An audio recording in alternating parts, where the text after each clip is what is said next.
We got a great show on deck here. A very quarterback-centric show.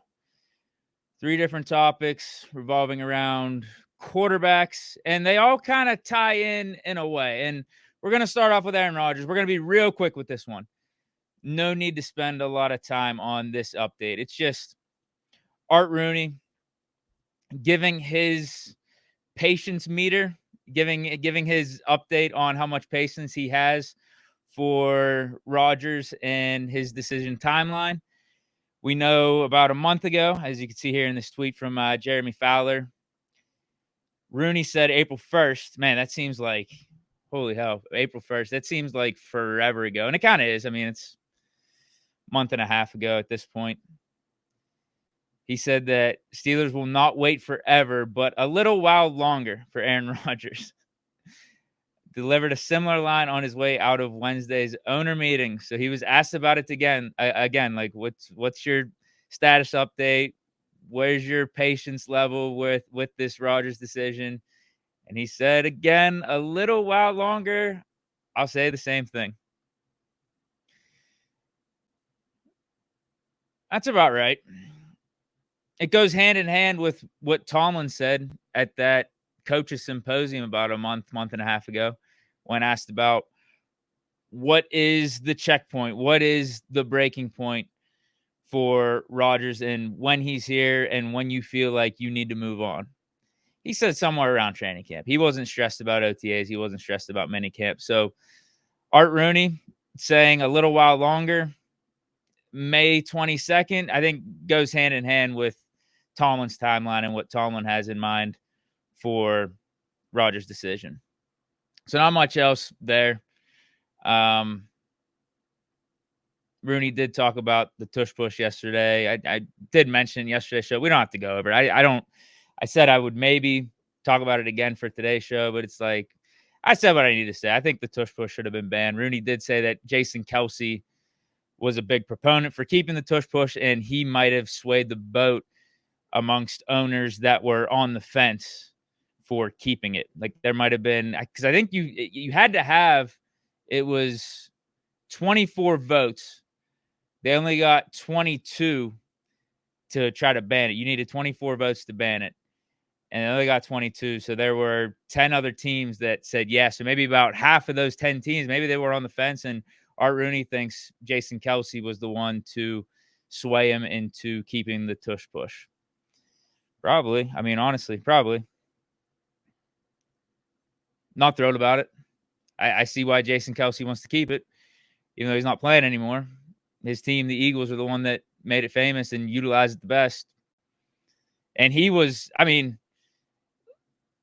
in that second half portion of his career, toward those latter stages, like he was a big part of that tush push. Like he was the one that helped make it famous. Not just Jalen Hurts, but Jason Kelce was the center. There were a lot of questions on whether or not the Eagles were going to be able to keep up the tush push success at the same clip with Kelce retiring. And obviously they were able to do it to a decent extent last year. But yeah, it's a bummer. It's just an all-around bummer. I'm with Rooney. I'm with the Steelers and wanting to ban it. But ultimately it didn't. So we'll have another season of the tush push. Hopefully it gets banned for 2026. Now, Steelers, here's my thing. Now, we don't have Justin Fields. Yeah, you're not doing the tush push with Aaron Rodgers. You're probably not doing the tush push with Mason Rudolph. I was going to say, like, maybe we should start getting up with the times then. If the tush push is going to be legal, why not incorporate it into our offense? I think you might be able to do it with Mason Rudolph. I don't think that's that much of a stretch. Dude's not, I think he's 29, 30, still spry enough, a bigger dude, good frame. Like I think he could handle it. Like you don't have to be completely mobile or anything to do it. You know what I mean? I think he could handle it. I think he can handle the physicality. Rodgers, no, absolutely not. There's no way we're doing the tush push with Rodgers. Maybe once if we really need. If it's a big game, it's a playoff game. Why not pull it out of your back pocket out of nowhere? That's what I mean. Even too, like we don't use it throughout the whole season. Maybe work on it for the playoffs, almost like what the Chiefs and Andy Reid do. They'll work on plays and not use them at all during the regular season, then pull them out for the first time in the playoffs. Why don't we do stuff like that? Meanwhile, all of our opponents say we're like the most predictable team of all time. I think we should start getting a little bit more unpredictable, but that's beating a dead horse. We've been saying that over the last like 3 or 4 seasons, really, as an offense. So that's that with Rooney. Sticking with quarterbacks, though, like I said, very quarterback-centric show. PFF did their top 32 quarterback rankings heading into 2025. And here's a chart for the first half of those quarterbacks. It goes all the way up to 18, broken down into 3 tiers. It's really 4, but they have a 3A and 3B. And then the next tiers, they have a tier 4, a tier 5, and a tier 6. So I'll go over the chart here through the first 18, and then I'll list off the remaining, what would that be? What's my math here? 14. I was going to say 18. I thought it was split in half evenly, but that would make 36. So the last 14, I'll just go over the list that they have online, and you could stick with me there. Sorry, don't have. I tried to find a graphic for all the quarterbacks. I couldn't find it. This is the best I could do. So tier 1, Mahomes at 1, Burrow at 2, Lamar at 3, Josh Allen at 4. Yeah, those are the top 4 quarterbacks in the league. No doubt about it. That is tier 1. I don't think anyone could argue those 4 being in the elite category, because that's what PFF describes tier 1 as. Elite. No other description. It just says elite. Tier 1 elite. I agree. 100%. Now, you could debate. I think Mahomes is still 1, even after the Super Bowl loss. He's got to be a definitive 1. But after that, you could debate 2, 3, and 4. Do you want Lamar at 2, Burrow at 3, Allen at 4, Allen at 2 coming off the MVP season, Burrow at 3, Jackson at 4? You could move the order around every which way. You could have your personal preference, but that's the top 4, definitively. And then tier 2, yeah, I would have Jalen Hurts at 5 coming off of that Super Bowl win. He's top 5 right now. Maybe you could argue Stafford, between Stafford and Hurts at that 5 spot. I think they have tier 2 pretty much right as well. I think you could argue the order of these guys: Hurts, Daniels, Stafford. Maybe I'd have Stafford over Daniels just because of the longevity and what Stafford's been able to accomplish throughout the course of his whole career, coming off of that Super Bowl a few years ago too. Jaden Daniels only did it for 1 year, but it was an electric 1 year, man. Like I have Jaden Daniels for sure in like the top 7, top 8. So I think this tier 2 is right for him. And then Herbert at 8. Yeah, I think a lot of us are still waiting for everything to click with Herbert. We see the talent, we see the potential there. And we feel like before Harbaugh, he got screwed with the Chargers organization and Brandon Staley being his head coach and all that stuff. But I think this is a big make or break year for Herbert. Like, if you don't get a playoff win, if you don't really show up in these playoffs, like, you're going to have to get knocked for that. You might have to, like, if Goff has another really good season, has a decent playoffs, we might have to bump a guy like Goff up over Herbert, or even Purdy. If Purdy goes on a run with the 49ers this year, we might have to bump Purdy over Herbert, even though Purdy's in the Kyle Shanahan system and all that. Like, you got to show up in the playoffs eventually to be in like that top 10. Not saying Herbert would fall out of the top 10, but like that top 7, top 8 range. Tier 3A. All right, this is where it gets interesting.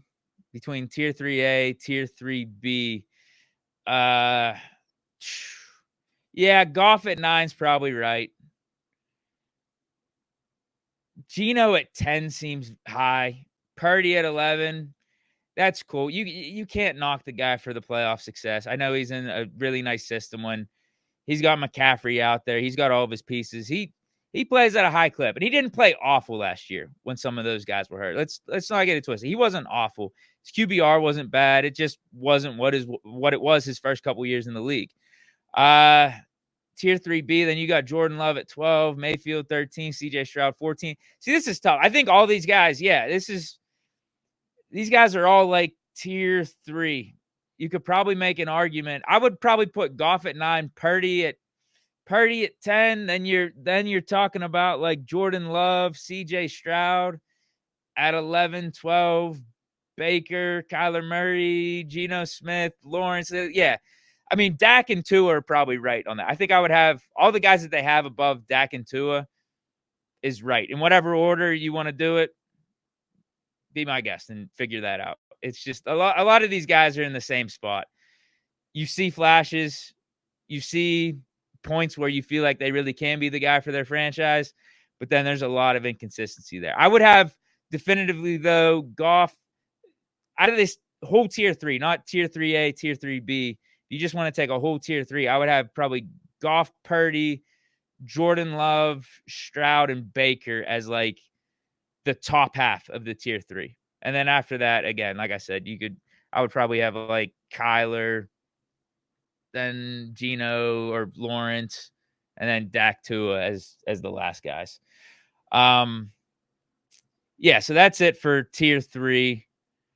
Let me go over tier 4. Sorry again, I don't have like a chart for this. You guys are just gonna have to stick with me here as I list these guys off. And then we're gonna talk about where the Steeler quarterbacks, Mason, Rodgers, should be on this list at the end of it. Tier 4, you have Bo Nix at 19, Bryce Young at 20. That's high. That feels high. I know he had a decent second half of last year, but at 20, that feels pretty high. 21, JJ McCarthy. 22, Drake May. 23, Michael Penix. All right, so they just basically have the rookies here in tier 4. So maybe they're grading or tiering some of this off and ranking some of this off of potential, like as a franchise. Who do you want as your quarterback? Because you got to consider these guys are on rookie contracts. So if they're playing that into it, I could buy into that. I feel that because they have Cam Ward at 25. After Drake May at 22, Penix at 23, they have Caleb Williams 24, and then Cam Ward at 25. Okay. But if we're going off upside and stuff, I would have Cam Ward way higher. I would have Cam Ward at probably 19. I would have Cam Ward. Yeah, I would have Cam Ward or Caleb Williams in that like 19, 20 spot. And then probably Penix. I don't know. Penix played really good last year. Maybe I'd have Penix on the top of this list. Penix, Cam Ward, Caleb Williams, and then JJ McCarthy. I'm not that sold on Bryce Young for him being this high. Drake May, and then probably Bo Nix, and then Bryce Young. That's how I would organize this tier 4. Again, this is just off the top of my head right now. Don't completely hold me to this. I would have Cam Ward higher, though, for sure. Tier 5, then. They have described as veterans capable of solid play, but could quickly be replaced. Like, they have Sam Darnold at 26. That's what this tier is. 26. That's what I mean. Based off at least what they've proven, Sam Darnold should be higher than a bunch of these rookies.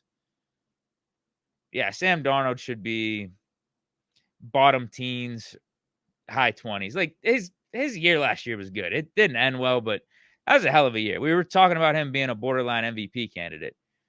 You can't just be putting like Caleb Williams and Drake May and McCarthy and Bryce Young over Sam Darnold like that. Again, if you're going off upside, you're considering the rookie contracts and what quarterback you'd rather have right now as a franchise, then I feel that. But yeah, it's a little bit disrespectful to Sam Darnold. I never thought I'd be saying that about Sam Darnold, actually. I never thought I'd be sticking up for Sam Darnold like that. Then 27's Russell Wilson. 28, Justin Fields in this tier 5. Remember, this is veterans capable of solid play, but could quickly be replaced. That's it for tier 5. And then tier 6, low-end starters, not long-term options. They have Joe Flacco at 29. They expect Joe Flacco to be the starter in Cleveland, not Kenny Pickett. 30, Anthony Richardson with the Colts. 31, Mason Rudolph, Steelers. And 32, Tyler Shuck with the Saints. Wow. So where do we start here? When talking about our Steeler quarterbacks and where they should be ranked. Let's start off with this, actually. Like, I'm not the biggest fan of where they got Mason, obviously. I can understand it, though.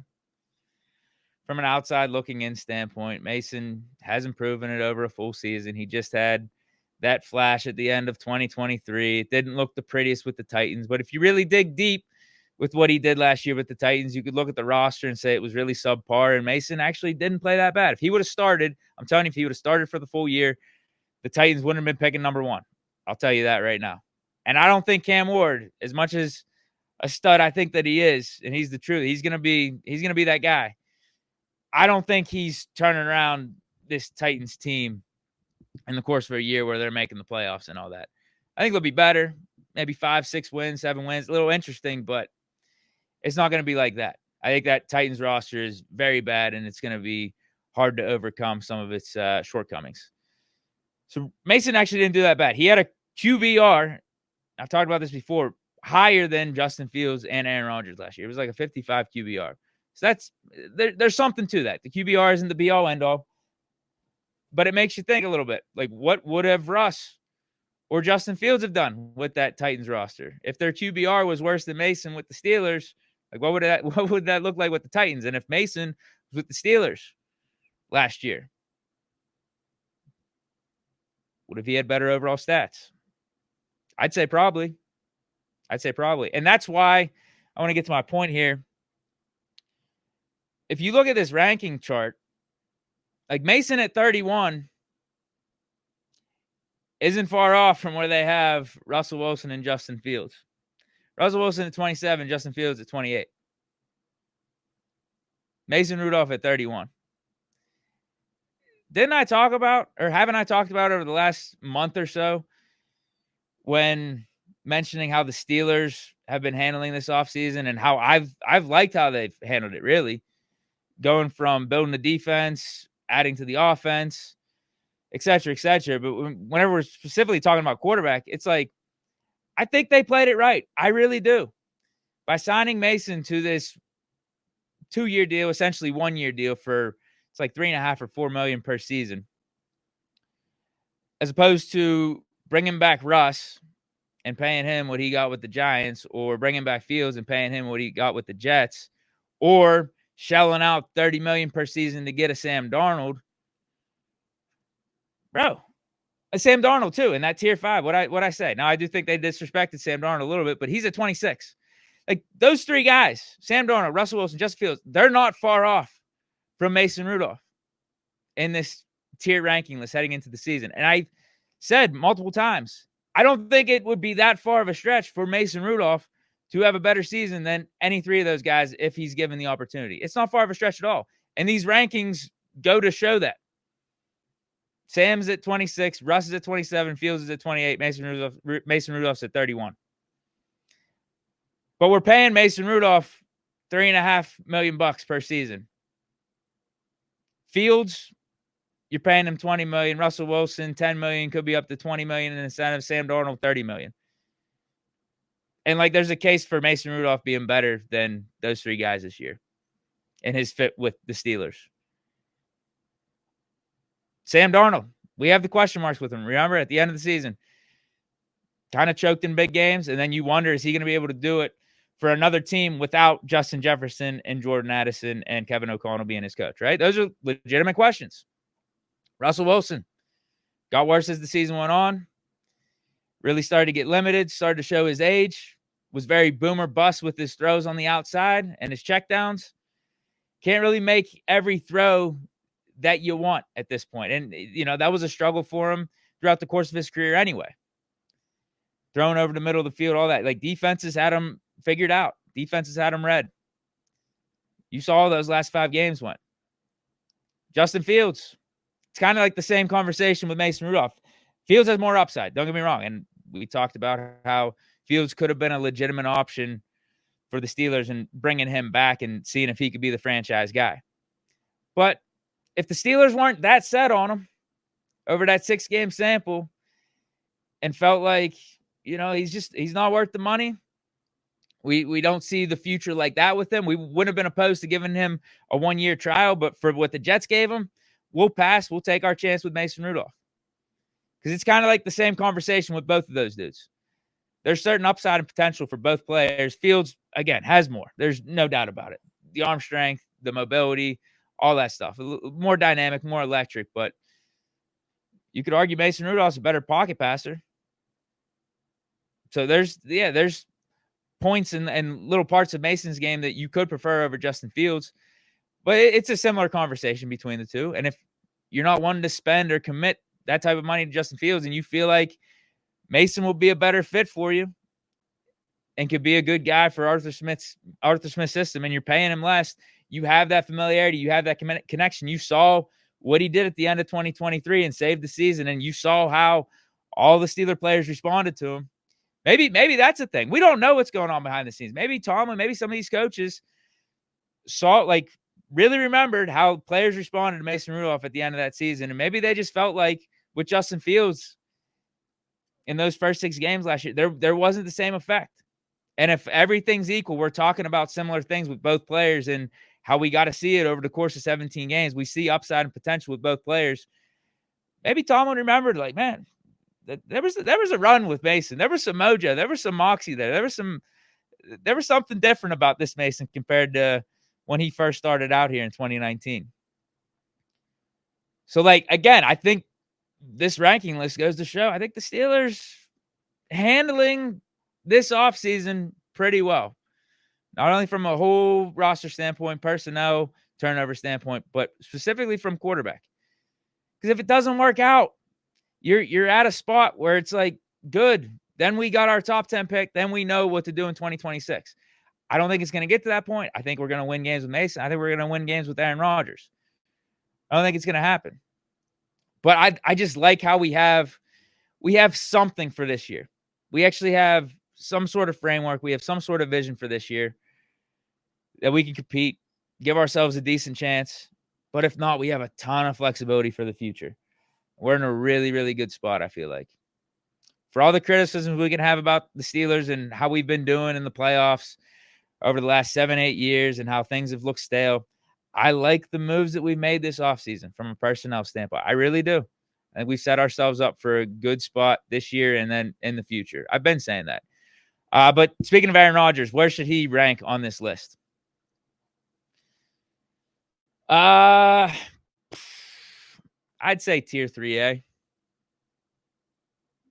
Yeah. I mean, if you're going to have Goff, Purdy at like 9, 10, Love, Stroud, Mayfield, in that like 11, 12, 13 range, I think Rodgers is there.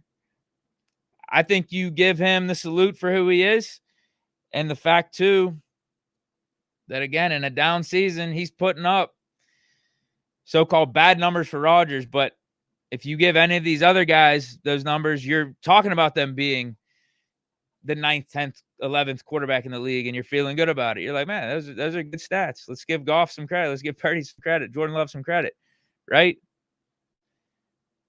Like, I don't know what any of these guys are doing outside of tier 1 and tier 2. Any of these tier 3 guys in the 9, 10, 11, 12, 13 spot, CJ Stroud, Mayfield, are any of those guys going to the Jet situation and making it that much better than Aaron Rodgers last year? I don't think anyone's making that big of a difference. I really don't. CJ Stroud with the Jets. All right, is he maybe winning 1 or 2 more games? Baker Mayfield with the Jets, 1 or 2 more games. That situation was a disaster. And part of it is due to Aaron Rodgers. Aaron Rodgers, I think, could safely say after that whole Jets debacle that he should focus on quarterback and less about GM and roster decisions. But if he comes here, we know that's not fully going to happen. Somehow we're going to end up with an Allen Lazard on this roster or one of the Packers receivers. One of the Packers receivers I wouldn't be against, like a Dobbs or a Christian Watson. But you know what it is, man. You know what it's going to be. But Rodgers really took over, I feel like, that GM role with the Jets to like a next level with bringing in Hackett, trading for Devontae Adams middle of the season. Now, that wasn't a bad idea. Don't get me wrong. But there was a lot going on with Rodgers there, and I think dictating how things were going with the Jets, particularly on offense. And he didn't fully deliver either. I think it was just a bad situation all around. Saleh gets fired middle of the season. Hackett gets fired middle of the season. Just a mess. Just an absolute mess. I don't think a Geno Smith, a Purdy, a Jordan Love, a Mayfield, Stroud, Goff, any of these dudes are really going into the same exact thing as Rodgers and are making the playoffs or anything like that. You know what I mean? So I don't think it's that much of a stretch to say, even though winning is important and Rodgers unfortunately went, for his sake, 12 last year in New York. Like, yeah, I don't think any of these other dudes are doing that much better. I really don't. So Rodgers, he's still flirting in that bottom top 10, top teens range, but still has the upside to come another year off of this Achilles, hopefully more healthy, and get to a better situation with the Steelers and get back into that tier 1, tier 2. I don't like if we're talking about Rodgers being in this tier 3 right now. being at 9, being at 10, wherever it is. It's not crazy for him to have he had 28 touchdowns, 11 picks last year. It wouldn't be absurd for him to have 30 touchdowns and single-digit picks, and the Steelers make the playoffs. And we're talking about Rodgers being a definitive top 10, maybe even flirting with that tier 2 range. Maybe he's upseating Herbert, or maybe one of these other tier 2 guys has a down year. Jaden Daniels has a sophomore slump. Stafford ages or something, and we're talking about Rodgers being in like the top 5, 6, or 7. Not that far of a stretch. Really not. And I've talked about that. I mean, this was part of my case for Rodgers coming to the Steelers and why I didn't think the Steelers should overlook that option at the beginning of free agency. People were saying, no, we don't want Rodgers. No way.